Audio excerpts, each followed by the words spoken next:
Hello friend, good morning. जय संतोषी माता, जय श्री राम। कैसे हैं आप सभी लोग। और ये मेरा सुबह का टाइम है।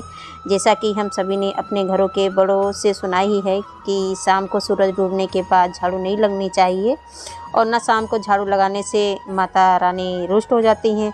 और आमतौर घरों में रोज़ाना सुबह के समय ही झाड़ू लगाई जाती है। वास्तु के अनुसार सुबह का समय झाड़ू लगाने के लिए उत्तम माना गया है। यानी कि अगर सूर्योदय से पहले झाड़ू लग जाता है तो बहुत ही ज़्यादा उस उत्तम माना जाता है। वास्तु शास्त्र के घर में झाड़ू लगाने के लिए दिन के पहले 4 पहर को उचित समय माना गया है, जबकि रात के 4 पहर को इस समय झाड़ू नहीं लगाना चाहिए। तो सूर्यास्त के समय यानी शाम के पहर में झाड़ू लगाना वास्तु की नज़र से अशुभ होता है। उसे आप अगली सुबह बाहर निकाल सकते हैं। तो हमेशा ध्यान में रखिएगा ये कि हमारे जो बुज़ुर्ग लोग कहे हैं वो सही बात है कि सुबह शाम को बहुत ही ज़्यादा ध्यान में रखना चाहिए। मतलब सुबह और दोपहर और मतलब 4 पहर यानी कि झाड़ू लगा देना चाहिए। तो यहाँ पे मैंने बच्चों के लिए नाश्ता बना दिया है, और यहाँ पे हमने नाश्ता बना के छत पे आई हूँ थोड़ा, क्योंकि जब बच्चे स्कूल वगैरह या बाहर निकलते हैं तो हम झाड़ू नहीं लगाते हैं उस समय। तो हम जो और काम होता है वो हम निपटा लेते हैं।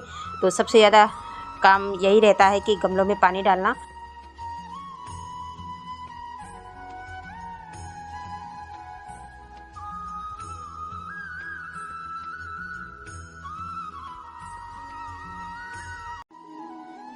अपने पेड़ हैं पौधे, वहीं पे हम पानी लगा देते हैं। तो दिन भर के लिए फुर्सत हो जाएगी। शाम को फिर पानी डालना होता है। इसके बाद फिर मैं आई हूँ नीचे, तो गेहूँ साफ़ करने थे तो धुलने के लिए, तो यहाँ पे हम धुल लेते हैं। और मौसम तो ठीक लग रहा है, पर क्या था कि मौसम दूसरे दिन भी बहुत ख़राब हो गया। यानी कि आज के दिन, यानी आज शनिवार है, तो आज बारिश हो रही है हमारे यहाँ। और बारिश हो रही है, ऐसी थम रही है, इसी तरीके से धूप निकल रही है, कुछ इस तरीके से हो रहा है। मौसम बदल सा रहा है। तो ये है शुक्रवार का ही ब्लॉग है। तो यहाँ पे हम गेहूँ धुल लेते हैं। बिना गेहूँ धुले आटा मुझे पसंद नहीं आता। हमेशा से मैं धुल के ही और साफ़ करके ही आटा पिसाती हूँ, तो सही रहता है। और नहीं तो और चक्की पे क्या होता है कि लोग बदल भी जाते हैं। कई बार मेरा भी, जैसे हम इतना साफ़ करके और साफ़ सुथरा करके धुल के और उसे हम साफ़ करके हम जब गेहूँ भेजते हैं ना, तो चक्की पे बदल देते हैं। तो वही है। तो 1-2 बार कहना भी पड़ा मुझे। तो फ़िलहाल अब तो नहीं, ये समय सही आ रहा है।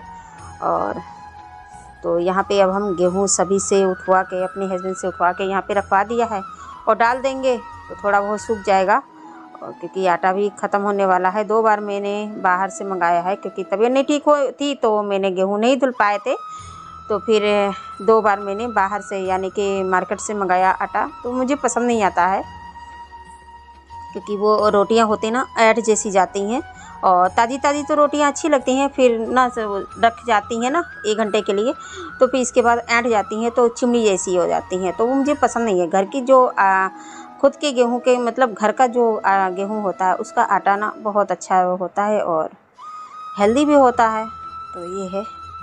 तो यहाँ पे हम सूखने के लिए डाल देंगे, और फिर चलते हैं नीचे। और भी काम है, तो यहाँ पे हम फूल भी तोड़ लेते हैं, क्योंकि साथ में फूल भी तोड़े बार बार कौन आ पाएगा। तो ये देखिए कितने प्यारे से फूल हैं। और फ्रेंड्स, जो भी नहीं आता है तो प्लीज़ सब्सक्राइब कर लीजिएगा। बगल में बेल है, उसको दबा दीजिए। प्लीज़ सपोर्ट कीजिएगा। तो कुछ फूल मिल जाते हैं, जैसे गुड़हल है, अपराजिता है, और यही है, फूल मिल जाते हैं। तो ये होता है। और नहीं तो खेत में तो बहुत सारे हमारे यहाँ इधर फूल लगे हैं, तो अब हमारे यहाँ मिल जाते हैं, तो फिर लेना नहीं पड़ता है। तो इसके बाद मैं सारा काम निपटा के आ गई हूँ अपने पूजा।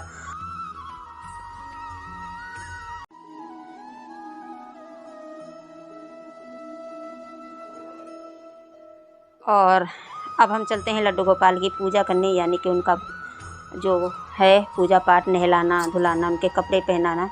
तो वैसे में दूध, दही, घी और गंगा जल से हर दिन गोपाल को स्नान कराते हैं, और उसके बाद नए मतलब जो वस्त्र हैं वो पहनाते हैं। उसके बाद पूजा पाठ, और माखन मिश्री ले सकते हैं, या फिर मैं मिश्री और तुलसी और दूध ले लेती हूँ, तुलसी। और उसके बाद जो घर में जो भोजन मतलब जो भी हम खाना बनाते हैं वो हम प्रभु को अर्पित करते हैं। इसके बाद पूजा पाठ होने के बाद आ गई हूँ। यहाँ पे मैंने लड्डू गोपाल का जो बेड था वो सही किया है यहाँ पे। और फिर ये शाम का टाइम है तो यहाँ पे ये देखिए ना बहुत ज़्यादा ही ये मेरे साथ ना इस तरीके से वो करता रहता है। तो वो कह रहा था कि मेरे साथ फाइट करो यानी लड़ाई करो, देखते हैं कौन जीतता है कि कौन नहीं। तो मेरे 2 बच्चे हैं, मेरे से इस तरीके से नहीं करते हैं। ये ना थोड़ा सा बिंधता रहता है और हंसाता रहता है, यही है। और बस तो यहाँ पे हम गेहूँ हैं। हेलो फ्रेंड्स, कैसे हैं आप सभी लोग। और छत पे आए हैं, थोड़ा सा लड्डू गोपाल को टहला रहे हैं और टहलाया है। और गेहूँ को ऊपर रख देते हैं, धुला था, और गमले में पानी डाल देते हैं। और इसके बाद यहाँ पे फिर से मैंने सोचा चलो पानी डाल देते हैं। बहुत जल्दी इतनी तेज़ धूप होती है ना तो फिर जो मिट्टी है ना सूख जाती है, तो फिर प्लांट हमारे ना ऐसे हो जाते हैं बिल्कुल बेकार ऐसे। तो वक्त समय रहते पानी डाल देते हैं तो मेरे प्लांट सही रह जाते हैं। और यहाँ पे मैं लड्डू गोपाल को घुमा रही थी, थोड़ा सा बाहर घुमा देते हैं तो लड्डू गोपाल भी अच्छा लगता है। मतलब वो बहुत ज़्यादा मच्छर लग रहे थे। और यहाँ पे मैंने कुछ मीशो से ऑर्डर किया था, चंदन मंगाया है और कुछ टीका भी मंगाए हैं। क्या है इसका नाम तो कुछ नहीं पता, पर हाँ चंदन 2 कलर के थे।